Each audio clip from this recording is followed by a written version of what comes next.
2020 y 2021 del procedimiento de reconocimiento. Preside el acto la excelentísima señora consellera de Empleo, que han participado en los diferentes cursos de...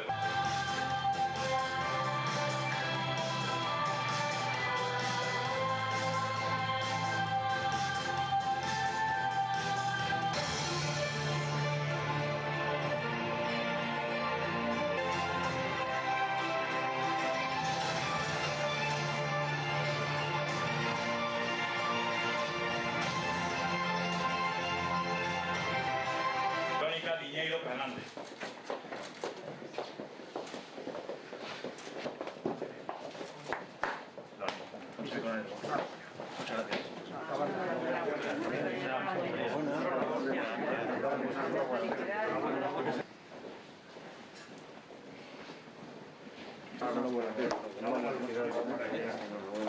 La máxima de la suerte.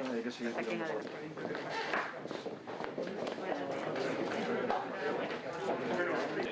Leonardo Galiñanes Castro, Javier García Crespo, Manuel... Todas las personas que trabajan con ella por consolidar con la apuesta por parte de la Consejería. General jefe de la Brilat, al delegado de Defensa en Galicia. Sois profesionales mejor formados en Galicia y por lo tanto esto supone mejor empleo en Galicia. Y tampoco lo olvidemos, empresas más competitivas en Galicia, porque cuando la empresa tiene profesionales bien formados, se convierte en una empresa más competitiva, una empresa que tiene más posibilidades de crecer y de desarrollar, por lo tanto, más economía y más trabajo en nuestra comunidad autónoma.